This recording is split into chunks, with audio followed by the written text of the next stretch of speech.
Welcome to the Gatekeepers Podcast with Billy Grove, where the fence world gets real, raw, and unfiltered. Billy's not just an industry leader, he's a hands-on pro who knows what it takes to build quality fences and strong teams. So grab a cold one, settle in, and get ready for straight talk about the trade. Today's show is brought to you by Mr. Fence Academy, National Metal Industries, J.C. Gurry Signs and Decals, and Orlando Hinge Company. If you're looking to hit the next level in your fence company, check out Mr. Fence Academy. Real fencers, real job sites, real training equals real results. And now, live from the Mr. Fence Academy studios, here's your host, Billy Grove.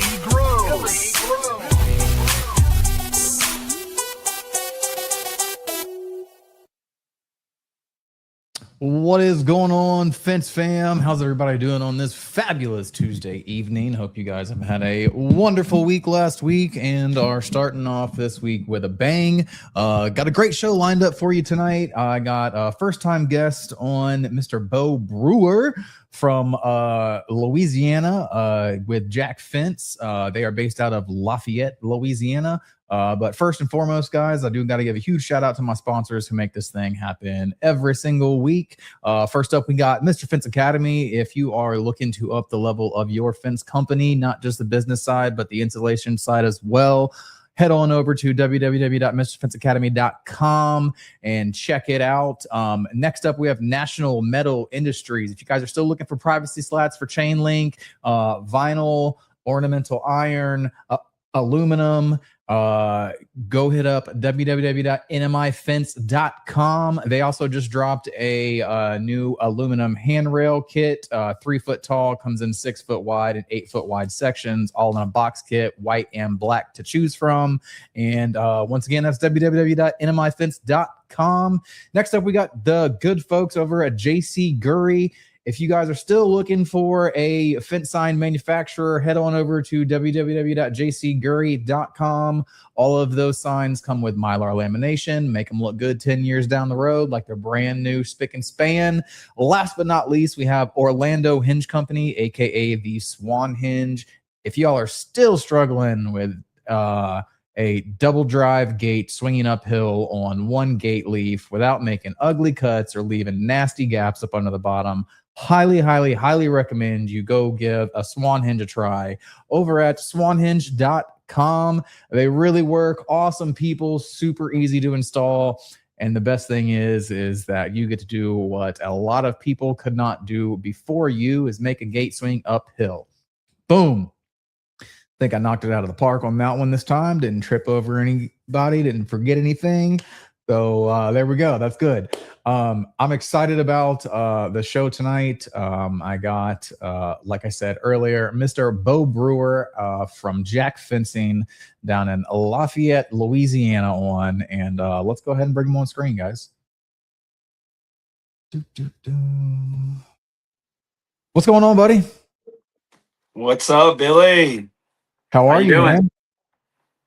Good, man. Enjoying the nice warm weather that we're getting. You know, our guys are working hard out there on jobs this week. I know it's hot, but good week so far. Yeah, man, it's starting to heat up. It's not there yet. I mean, it's going to get hotter, of course, but at least we still got good wind right now. I don't know how it is in like midsummer in Louisiana, but midsummer here in the panhandle of Florida, it's almost a stalemate. Yeah. So it's just like hot air, like you have no breeze, nothing. So I'm still loving the breeze that we got right now. I will take it. It was pretty hot today. But yeah, man, it's been good, dude. Busy day, busy week. But you know, that's how it rolls in the fence world, right? Absolutely. Yeah. I think this week in Louisiana, we're supposed to get like quite a bit of rain and showers for the rest of the week. So hopefully our crew can kind of withstand and, you know, knock some jobs out. Yeah, man, there's a fine line when it comes to working in the rain for me, to be honest with you. It's I'll work in the, you know, pitter patter, and I'll work in kind of moderate rain. But like once it starts like raining, like I'm done. Like downpour. Yeah. Yeah. And also the same thing that stops the Air Force is lightning within 5 miles. That'll stop me in my tracks. So yeah. So those are about the only two things, man. I like to work in the pitter patter, especially in the midsummer heat. It's nice, cool down, and then it just gets sweltering hot again later on. The unfortunate parts of living in the South, right? I know, right? I know it's so nice, but we always like want it to come. Like, come on, summer. We're tired of this cold weather, and then when it like gets here, we're like, all right, yeah, no, we're done with you. You can go home now. No, there's no doubt. The accuracy of what you just said is crazy. Yeah, but it's normally around like I'm gonna say like right around the 4th of July is whenever I start feeling that way. Even though it's my favorite holiday, I'm like, all right, we can tone the heat down a little bit, Mother Nature. We can tone it a little bit. It really is kind of like, is it weird that I like when the 4th comes, it feels like that's like officially summer? Like, dude, same kind of how I feel, like, oh, summertime's here. It's 4th of July. It's same here, man. I am the same way about that. And it's all around my favorite holiday. I love getting together with family, shooting off fireworks, watching fireworks. It's just it's one of my favorites. Yes, sir. Well, shit. I guess we have done enough small talk. I guess let's just dive right into it. So let's jump in, man. Let's do it. For those of you guys who are watching and those who are listening, who maybe not, there we go. I told you I was going to trip over some words here soon. For those who do not know you, will you introduce yourself to them? Yeah, for sure. So I think you kind of covered obviously my name at minimum. So my name is Beau Brewer. I'm our sales manager here at Jack Fencing. I've been here for almost 2 years now. So I sell full time. So I'm always on the road, helping customers, serving customers, answering the phone. It's nonstop for me right now. Our business is growing. We are definitely on the rise, and so my days are pretty full with spending intentional time, like I said, with customers, serving them, bringing their visions to life on what they're wanting as far as fence goes, and that's my day-to-day hustle with Jack Fencing. So that's oh yeah, I love it. What we do. That's what we do. Where are you from? Are you originally from Louisiana? From Beau Brewer, Louisiana. So if you're not really familiar, it's east of Lafayette. So it's about 25-30 minutes. Small town. Grew up there my entire life. I mean, always went to Lafayette as a kid. I went to school in Lafayette, graduated high school from there, college in Lafayette. So, being in Lafayette has kind of been, the norm for me for the last 30 years or so. So, nice. But grew up in Beau Brewer, love it. My wife and I, my daughter, we live there currently and we love it. And it's home to us, and it's really all I know. Hell yeah, man. I love it. So you and I have our anniversaries with the companies. Sounds like right about the same time, because I'm coming up on 2 years as well. Yeah, awesome, man. That's cool. Yeah. So my 2 years is I think July 9th, July 8th, somewhere around there. Yeah, mine's like a little closer to fall, but we're definitely like close, Right there. Sure. Hell yeah. Yeah. Love it. So what did life look like before the fence world? You said you've been with Jack Fence for 2 years. Did you come from a fence company, or did you come from a different world altogether? Well, I guess I have multiple worlds. I guess we can kind of talk about that for a second. But so I'm gonna give a shout out to my good friend Devin. So if Devin's watching, what's up, Devin? Haven't talked to you in a while, but hope all's well. I know you're crushing it. But Devin is owner of Cajun Installations. So it's an above ground pool installation company. So they specialize in above ground installs, and they do some fence work on the side. So I was kind of at like a life crossroads, if you will, before I Mhm. jumped in with Devin. So I coach along with Jack Fencing, kind of going all over, but Mhm. Okay. I coach competitive girls volleyball, like still to this day. So I am very much in the volleyball space. I don't want to say full time, but I would say it's very important to me, I guess, Right. still to this day. I'm very involved. Right. So I was doing a ton of volleyball, um, but I was also trying to find something that I could make a career out of as well. So Devin offered me a job. I started building above ground swimming pools with him and his team, and then just accidentally almost kind of fell into side work of fencing while I was with Devin. So by no means am I an expert fencer. I kind of learned as I went, right? Trial and error, Right. just Right. learning new tricks, learning new things about fencing. Um, but it kind of was accidental ending up with Devin, and then how I got to Jack Fencing is kind of a whole nother, I guess, avenue that we can explore, I guess, whenever you're ready. Absolutely, man. Take us straight there. Yeah. So literal, like Jack Fencing was a complete accident, but like the best accident possible. So Chris Gass, which I'm sure a lot of you know who Chris is if you're in the industry, tremendous guy, tremendous leader. We love Chris. Yeah. Anyway, I trained Chris's daughter in volleyball. Like I had no idea who Chris was at the time. Like I didn't know Chris Gass existed. I didn't know Jack Fencing existed. I didn't know his wife Taryn, Lance. I didn't know anybody. Like I literally trained Chris's daughter through the sport of volleyball. So most of the time when I would train his daughter, Ivy, like Chris would never get down. Like he would never get down. Ivy would leave the gym, right? Like, well, like this one random day, Chris decides to get down. And, I'm coaching Ivy. I'm kind of giving her pointers, here and there, how to pass better, hitting footwork, whatever. And after our lesson, he like kind of pulls me aside. He's like, "Man, I really love your passion, your energy. Like, you could just tell you're into what you do." Right. And then the conversation kind of led to fencing. Like, I found out that he owned a fence company. I mentioned to him that I was sort of dabbling in that space on the side. I was kind of at a crossroads, and it was really the perfect storm of like Chris kind of needed a salesperson at that time. The company was growing.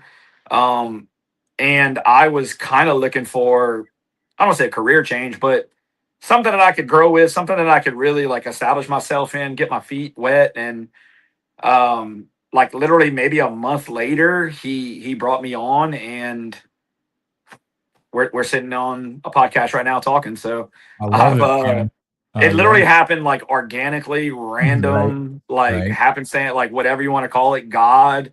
Um, I think it was just the right time for me in my life to open this chapter with Chris and with Jack Fencing, and honestly, I couldn't be happier. It's been a blessing. That's awesome, man. That's an awesome story, dude. I love to hear that. Yeah, it's definitely random for sure. A lot of people think it's he had to have come from like this really like fencing background and woodworking and whatever. It's actually like quite the contrary. I've learned quite a bit since I've been here about the industry. But yeah, I mean, to be honest with you, I mean, we still learn stuff every single day. I mean, no matter absolutely, how yeah, long you've been doing it, I mean, shit, you can learn something new from the new guy. It doesn't happen very often, all the but time. sometimes the new guy will say something, and I'd be like, "Well, I'll be damned." Yeah, no, I'm always trying to sharpen the saw and like sales techniques and like learning how to sell better, learning how to help better, learning how to like whatever. I think you have to be learning every day. Like All right. what else are we doing here if we're not like actually like growing and trying to be better? Oh yeah, dude. Yeah, dude. I pick up stuff all the time, man. I picked up stuff when I went to fence games and I brought back that I'm now like doing just from, watching people's lives or like watching their videos of their work. Yeah, I pick up little tips and tricks all the time. And so yeah, I don't claim to be the perfect person in the world, right? Because nobody's Right. perfect. But I do take pride in that I'm always willing to learn something new. Yeah, So for sure. I think that's an admirable thing and something that we should all strive to do. So hell yeah. yep. So what you want to talk about first? You want to talk about sales or you want to talk about the retreat? Which one would be more exciting for you? We're gonna do both, but which one? Yeah. We can talk about the retreat. Let's talk about the retreat. Okay. So the Mr. Finn's Academy retreat happened in let's see, February, March. I think it was March, maybe. March. Yeah. And this was my second year, your first year, right? First year, yes. Yeah, man. And we sat next to each other in the classroom, which was great, man. I loved my little seat partners. I had Nick on one side. We had the corner rocking for sure. It was. Yeah, we did, man. It was a great time. But first, kind of just like walk me through, like, what were your expectations? How much did Chris Gass let you know before you showed up? Full transparency, he kind of didn't. Good. All he really said was, like, honestly, this is going to change your life. Like, this is going to be challenging in many ways. Like, not just from like growing like your fencing business, but like your personal life, your like changing habits, like figuring out a way to like be a better man daily, like being more intentional with your time, like figuring out like it was so much deeper than just like going and expecting it to be. I don't know. I don't even know what I expected, honestly. Obviously I knew it was a fence retreat, but I left so much fuller of knowledge, friendships, networking, people that I could lean on for advice, or even people that I may have helped like while I was there through sales or whatever. So it was powerful, man. It was literally, like Chris said, it really was life changing, honestly. Yeah, that's awesome, man. And you have I didn't know if you were on your journey before the retreat or not, but I've been watching you, and also I asked Nick every so often how you're doing as well. But you've been on a personal mission for let's see, I guess fitness. Yeah, a little bit. Little bit, man. Yeah, it looks like you've been going pretty hard, to be honest with you. Yeah. So don't want to dig too deep into this because I know we're kind of like covering different topics, but long story short, in 2018, I got diagnosed with cancer, and I had to go through chemo and radiation and the whole thing, right? 15 years ago, before that, I lost my mom to cancer. So I've been through a lot of like traumatic experiences in my life that have certainly helped shape who I am, kind of the legacy I want to live, like kind of who I want to be every day, being more intentional. And for like the longest time, I would just make excuses like everybody else. Like I would be too tired to work out, or I couldn't, like I would get home from work too late, or, I got whatever. I want to hit snooze when I wake up, like whatever BS excuses we tell ourselves, like. But then I kind of think back and I'm like, man, I remember sitting in that chair, like getting an IV, like in my Metaport, like literally getting poison drained like into my body. I'm like, man, if I can literally like withstand this and do this and beat this, like, am I really bitching about like not prioritizing my health, my like my life, my wife, my daughter? Like, can I not just like be better for them? Like, truthfully. And not that I like haven't been better for them. I'm sure I have in many ways, but I want to live long enough to enjoy time with my daughter, be able to play with her outside, hang out with my wife with intention, exercise with my wife, like whatever that looks like. I want to make sure that I'm doing everything that I can as a man to do that. And so literally going back to the retreat, kind of like circling back to where we were, it really hit me in a way like a ton of bricks that like my life was not on track where I wanted it to be. And Chris challenged me, Nick challenged me, a lot of people challenged me to just to do it. The progress is in the discomfort, right? Like you're gonna Right. have to Right. struggle and it's gonna suck before it gets good. So I'm proud of kind of what I've done so far, but I mean this is just the beginning. I want to keep bettering myself, my health, my endurance, my physique, my mental state, all of it to where I can get to where I want to go. Hell yeah, dude. I love it, man. I love that you get to see what the retreat does for people afterwards, and you get to Yeah. see like, you know, people's journeys and watch their wins and their failures and watch Yeah. everything all together, man. It's pretty great. Yeah. And like, I think you probably feel the same way when we think about the word retreat, like a lot of times it's like a temporary high. Like you go to these things and you're feeling really good. Like it's 1 week out, you're like, yeah, like I'm on cloud nine. Like I can conquer the world, right? Right. But what are you gonna do after the high wears off, right? Like what are you gonna do when nobody's watching, when there's not 100 people around pushing you, holding you accountable?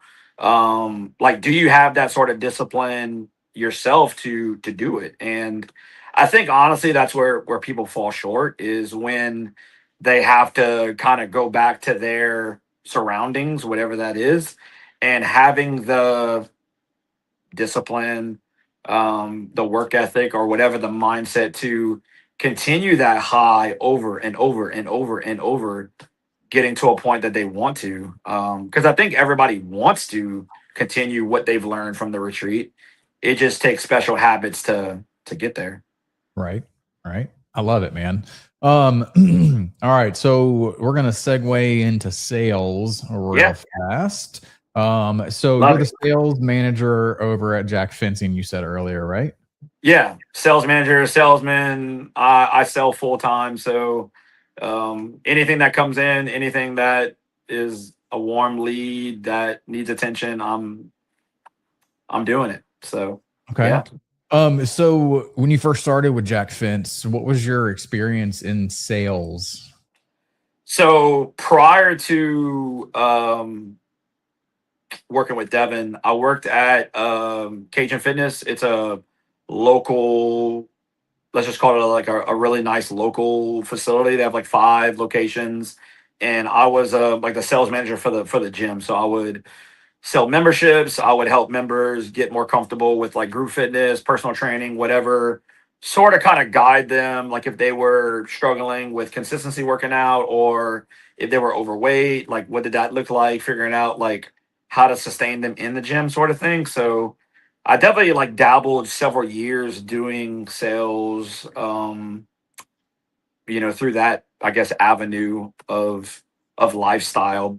I know it's much different than fence, but essentially you're still helping people, right? You're Right. still you're Right. still figuring out what areas that they're struggling in, how you can help, and ultimately trying to guide them to the best journey that's sustainable possible from the get results. Hell yeah. All right. So this question is from Chris Gass, but I was going to touch on this. I just like the way he put it. It says, Bo, how were you able to sell over $2 million in fence and still coach volleyball? Having Chris Gas in my ear every day. No, I'm just kidding. But I'm partially not kidding, because Chris is the ultimate like accountability holder. Honestly, like a full transparency, like Chris used to kind of frustrate me a lot. Like whenever I first started, because he was so, like, you met Chris, right? He's Yeah. so like, Yeah. I call him the 1%. Like whenever I like introduce him to people, I'm like, Chris is like the standard. Like there's everybody else and then there's Chris, right? So Right. he just like sets such a high bar of like belief in like whoever is on his team, that I honestly felt no other choice but to win for him and our team. And I don't know, man. I think it just takes a lot of grind, a lot of um like being okay to hear no, and like keep going. It's real easy Right. to get discouraged when people tell you no. Like as much as we think we're going to sell every job, we're not. We have to have the confidence in our process and how we do things, and believe in our product and our team and what we actually have to offer. Like regardless if we're getting no's or yeses. So I would say, a lot of it was Chris spending intentional time with me when we kind of first started, just mastering the process, figuring out the ins and outs of how Jack Fencing does things efficiently, and once I kind of got the like meat and potatoes down of kind of how to do that, I just tried to let kind of my natural personality, my gifts take over, and yeah, it's been to think that I was going to sell 2 million by myself. Honestly, like probably not. I definitely had like hopes and goals, but even like once I got to the finish line of my full year, I was like, wow, like that's incredible. So proud Tell of me proud of the what proud of what we did in future. year one. This year we're on track to beat 2 million. So Wow. I'm actually I'm proud of that as well. So I love it, dude. uh just yeah, that's about it. Hell yeah, man.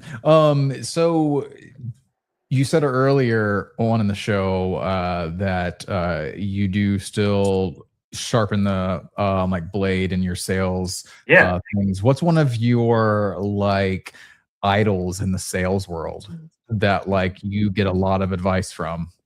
So like these days it's a lot of like everything's social media driven, right? So you see a lot of clicky bait, like TikToky, Instagram stuff. Um, I like Alex Hormozy a good bit. I watch some of his stuff. Jeremy Miner also I think does a really good job. There's a guy, Luke Lunk, Paid to Persuade. Chris and I spent some intentional time with him doing some like live sales training, like kind of when I was first coming up. And I think all three of those platforms are pretty good. I think it kind of just depends on what you're struggling with, right? Like if Right. it's Right.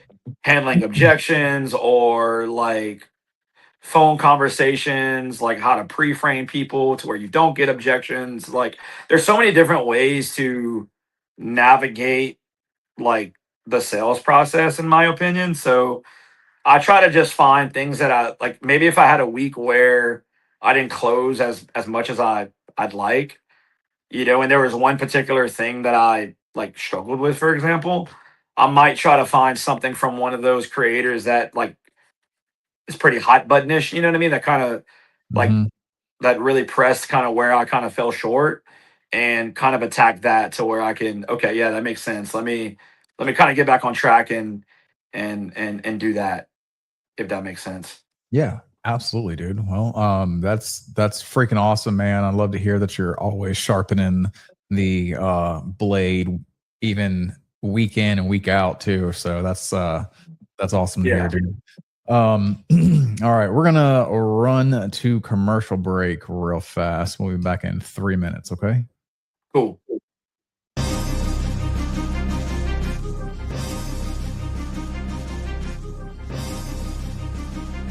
National Metal Industries, a family-owned business for 70 plus years, has grown to be recognized for their ability to deliver on not just privacy slats for fence, but all types of fence products. National Metal Industries has all the hardware and tools to get the fence professional in and out of their job with the most ease possible. You can count on National Metal Industries for the most convenient resources in fence products. Visit nmifence.com for more information. As we like to say, you can always pick it right at National.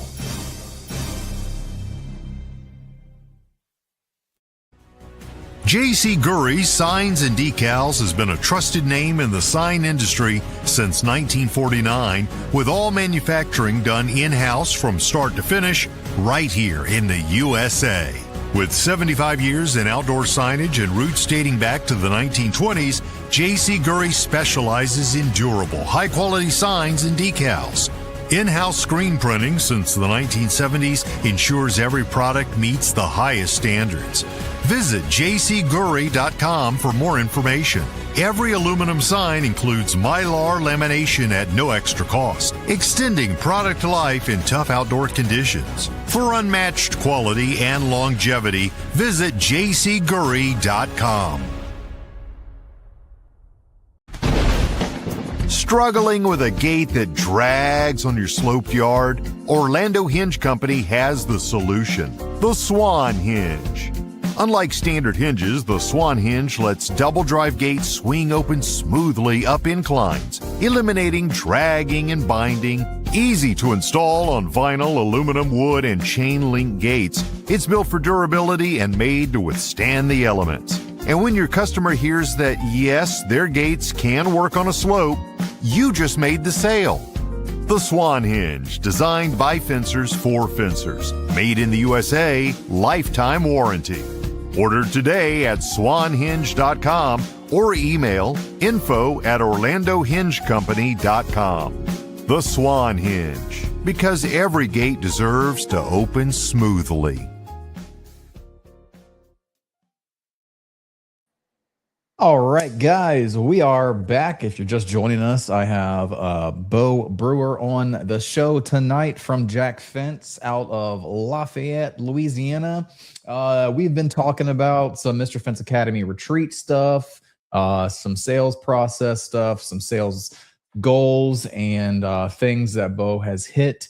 And we just got back from the commercial break. We're going to jump to a couple of the comments. Comments are going crazy over here. So love it. Yeah, right. So let's see. Tina, I'm not even gonna try it.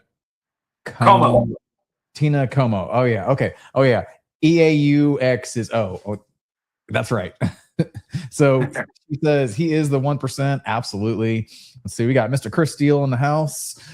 Taryn's in the house. She says, tell the truth, Beau. I mean, I am. I mean, he is. And then right after that, no lies told here. You know, way to go, Beau Brewer. I guess it's different when you live next, live in the same house and sleep in the same bed. I guess it's probably different. You know. Well, Lance Roy says easy to sell when you have the best product. Absolutely, man. And absolutely. I definitely don't disagree with that. She said a horrible last name, Como. That's funny. Yeah, I'd imagine if you're not from Louisiana, Como might sound a little unique and crazy. Yeah, I mean, I always forget that the EAUX is the O, so I'll be like, oh wait, nope, I remember now. Yeah, you could just put an X on Beau and just make it really Cajun. You know what I mean? Yeah. There we go. All right, so boom. What you guys got lined up for the rest of the week, man? You got any interesting projects coming up? Let's see. So the end of the week, I think we're doing pre-stain, board on board, cap and trim, kind of a darker, like custom color. Nice. Like a dark charcoal, kind of like really unique custom. So that should be pretty cool. And then last week we did a Goliath fence that came out really nice. It was like dark teak wood infill around like pool equipment. It was really sweet. And then obviously like our day-to-day sort of bread and butter is pre-stained cedar, pickets, pre-stained cedar rails, steel post. Oh yeah, love it. That's our winner. You know, that's our best value fence, if you will. So there we go. We sell, probably, I would say if we're selling 10 jobs a week, we're selling probably 7 of those pre-stained wood, pre-stained cedar. Oh yeah, love it, man. Yeah. So I was about to bring this up, and he commented right as I was about to bring it up. So Wing Tools, Evan Gardner says, "What's up? What's up, Evan?" Evan made a trip over to you guys. What, last week or the week before? I think it was last week. I wasn't actually physically at the facility when he was there, but I do know he came and demonstrated and kind of really helped our guys kind of how to build fence more efficiently, how to build it faster, how to build it better. Just some tips and tricks that kind of he's experienced through his time as an installer, and I know for sure that was probably super valuable to our team. It's like we talked about it earlier. Like you're never too big to learn. Like you're never above learning. So Right. yeah, he definitely came out and he helped our guys a lot. That's awesome, man. And since you guys do use winged post, I've watched Evan in person, and I'll tell you what, Evan has wing post dialed in like no other Oh, I've ever absolutely, seen yeah, before. Just the way that he flows so fast and just confidently with them. It is cool to watch, man. It was cool to watch at fence games, watch his confidence and watch his speed as well. So that's really cool that he made the trip over there. I know it's not a huge long journey or anything for Evan, right. but cool that he made the trip over to share his knowledge with the team. That's super cool.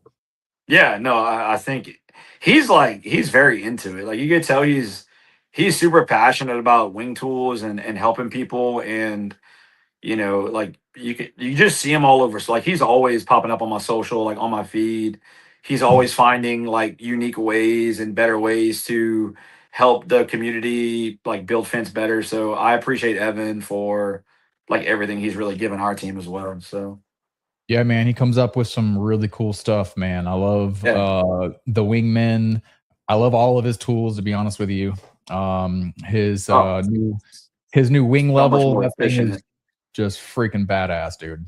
Yeah, no, it's sweet. I know our Yeah. guys like it too. Yeah, man. And I watched him stick it on to a 2 3/8 schedule 40 at Fitz games, and he picked up the freaking 2 3/8. It was a 8-foot stick. It wasn't like a 10-foot 6 or anything like that. But Yeah. still, it was an 8-foot stick, and he put it right in the middle and then picked it up like 4 feet off the ground, and the post didn't fall. I was like, dude, that's crazy. Yeah.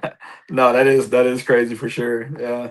But yeah, I mean, I love all of his dedication to finding more efficient ways to install those wing posts, because when a lot of guys get into them and they realize that without those tools it takes multiple people to do a one-man job, they kind Yeah. of get a sour taste in their mouth for them. Yeah. The tools basically just act as like another install guy. Like they're Mhm. literally like another person assisting you along the way without them actually being human. Yeah. It's super helpful. No, I'm not gonna lie. I was one of those people. Before I had always had a sour taste in my mouth for wing posts, doesn't matter what brand they are. But after using Evan's tools, I He I'm converted not. you. I mean, he didn't fully convert me. I is has nothing to do with wing tools. I can't stand driving them. I just That's think that fair. I think they're a lot harder to drive than around 2 3/8 schedule 40. Other than that, he sold me on everything else, man. My biggest thing for the longest time was that it takes two people to put up rails and it's too time consuming. And then he shut all that down whenever he dropped the wingmans for me. So Yeah. I, I love Drop it. mic And moment. yeah, dude. Yeah, seriously, man. And then all the innovations he's done with them, making that little plastic tip for the auto feed screw gun. So that way you don't have to load them like by hand. That's just cool stuff, dude. I love Yeah, watching he's got the fence wheel turning constantly in his brain. Yeah, yeah, he does, man. And the fact that his goal is to move full time into tool production, that's awesome, man. I love that it's going the way that he hoped it would. Absolutely. Yeah, that's good for Evan. It's good for him to like really kind of chase his dreams and passion with what he wants to do. And it seems like he's on the right track for sure. Hell yeah. All right. Well, so let's see. I was about to say if you have any closing thoughts, but Chris Gass has got a question. He said, Beau, what's the number one weakness at Jack Fence in the sales department? Man, Chris is just like putting us on the spot. You know what I mean? I don't know if it's like one like one thing particular that we, I guess, struggle with, but um I think in general people have trouble handling objections. I kind of want to, like, if it's cool with you, if we can kind of like talk about that like for just a Yeah. couple minutes. I don't know Yeah. if we've Yeah, even bro. kind of tapped into that, but um obviously selling fence is, I don't know, difficult at times. You're not always gonna get, the close that you want, or a customer say yes every time. Um and the way that I try to kind of, I guess, navigate that better is doing it more like upfront. So like, we call it like pre-framing, right? So like whenever a customer calls, I think it's very important to handle it like, this is going to be maybe a weird analogy for some, but like, Billy, you go to the doctor, right? Like you go to the doctor once every 6 months, maybe something like that. Little less than that, but yeah, sure. Right. Like once a year, maybe. Right. So Yeah. you go to the doctor, and the doctor is going to ask you like, hey, Billy, like what's going on. Right. And you're going to Mhm. say, doc, I've been struggling with X, right? And, I'm not feeling well. And, the doctor is going to be like, well, how long you been feeling that way, right? Or what's been causing you to. So, when you go to the doctor, he's always asking you like very specific questions to kind of get to the root of the problem, right? What's causing you to be Right. sick, or what's causing you. And I try to think about sales as like being a fence doctor. Like, you have to sort of prescribe the right medicine for them, right, if you will, Mhm. by Yep. asking like very intentional questions up front when you're talking about, whether they've been dealing with, I don't know, intruders in their property, or, a really frustrating neighbor, or maybe their dog's getting out, or whatever. Like there's some type of pain point that is going on at their property that is causing them to pick up the phone and call you. Correct. So the more that you can think like a doctor, like ask intentional questions, I think it really helps build trust with you and the customer. And while also helping you navigate objections at the end, whenever you sort of set those expectations at the beginning, whenever you are asking those intentional questions. So I would say when we do struggle at Jack Fencing, I think it's not sticking to that process every time. Like it's easy to just kind of like answer the phone, hey, this is Beau at Jack Fencing, right? And then hop in my van and go, right? We try to not Right. do that. We try to be more intentional with the pre-screening, just being more thorough, like we just talked about. And, usually when we do that, the results are, what exactly we want, So I would say just consistently handling objections on the forefront, like on the pre-call or on the phone, I think is really important. Um, just because you just don't deal with those like, I need to think about it. I need to talk to my wife. Right? Like, oh, nobody wants to hear that. Like, Right. you know. Right.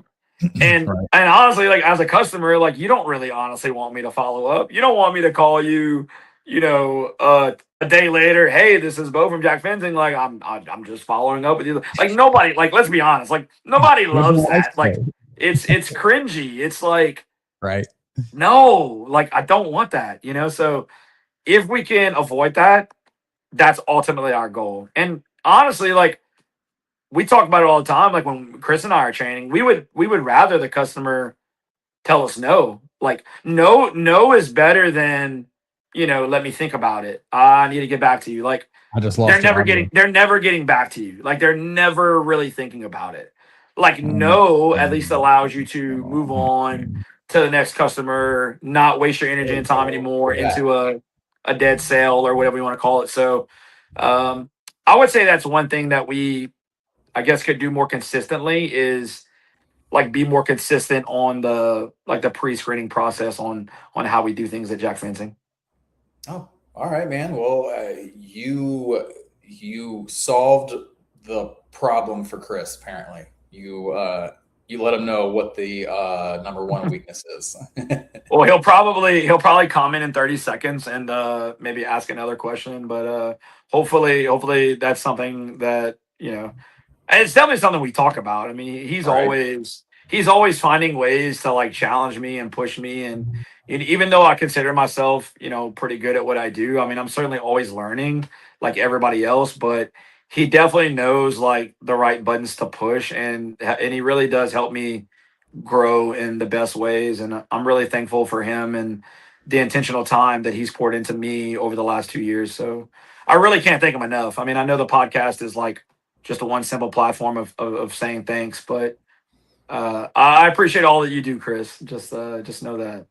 Hell yeah, man. I love it. All right, dude. We are coming up on time because my stomach's growling over here. I'm hungry.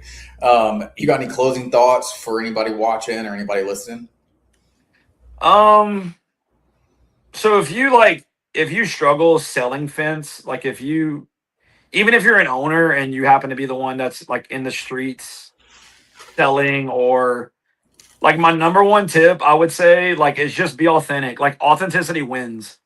Like I know you hear a lot of like you need to stick to a script, or you need to, if they say this, I'm going to say this, and then if they give me another objection, I'm going to say this. But like, dude, people can read through Mm-hmm. robotic stuff and Mm-hmm. scripting, and like just be yourself. Like have a like me and you are talking right now, right? Like Yep. I want them to feel comfortable. I want them to feel like they're talking to their best friend. I want them to feel like they met a new friend at the end of our conversation. Because Yep. ultimately, like I know we're selling them a product, like an end result, but I'm really just helping them find a solution for what they want. And I think if you can think about selling that way, is like I'm helping and I'm not selling, and just kind of breathe and relax and really just make everything super light, I think that's going to just pay extreme dividends for getting more sales, building more rapport with the customer, and ultimately, if they trust you, they're gonna buy from you. So I would say just treat it like you're talking right now, me and you on the pod, or you're talking to your best guy bud or your best gal or whatever, right? And just Right. have a genuine, loose conversation and really ask detailed questions to get to the root of the problem that they have. And I think that's going to go a long way into increasing your profit margin, increasing your business, getting more sales. And yeah, I would say that that's something that I always continue to strive to do. And, I certainly know that I can do better doing that. But that would be my number one tip, is just authenticity. Just be yourself. Love it, man. I love it. Bro, thank you so much for taking some time out of your busy schedule to hop on here and talk shop with me for an hour. Yeah. Very much appreciated. With that said, Chris Gass, I'll see you in the comments. You gonna say yes sometime, maybe Yeah, maybe. He'll, 2026 yeah, at he'll least. text me. He'll text me Yeah. in 30 seconds with a question that we didn't cover, I'm sure. So for anybody who doesn't know, I've been trying to get Chris Gass on the show for a year and 5 months, year and 4 months, something like that, right? So I keep trying. I'm not going to give up. Yeah. He's gonna say yes one time, so I'm just gonna keep trying. But you're in the hot seat, buddy. Yeah, I But guess hey, we could. man. I guess Chris and I can switch roles for once, and I can jump in the comments with some popcorn. It'd be fun. There we go. But hey, man, Yeah. I hope you guys crush the rest of the week out at Jack Thank you, Fencing. man. I hope you hit all your weekly sales goals, man, all that stuff. You guys be safe, collect some checks, and kick some ass, dude. And looking forward to talking to you and seeing you Absolutely, sometime man. here in the new future. And brother, you have a wonderful rest of your night. You too, Billy. Thank you guys for having me. You guys have a blessed week. Absolutely. Absolutely, man. It's been a blast. Thank you. All right, bud. Boom, man, that was fun. That was fun. We got an awesome show lined up for you guys next week, of course. I hope you guys tune in. I will be uploading a bunch of audio stuff to all of the audio platforms this weekend, so stay tuned for that. I got like probably 15 episodes to upload, so there should be quite a bit of content coming your way next week. But with that said, man, y'all have a wonderful rest of your Tuesday night. Collect some checks, kick some ass, and be safe overall out there, guys. We'll see y'all next week.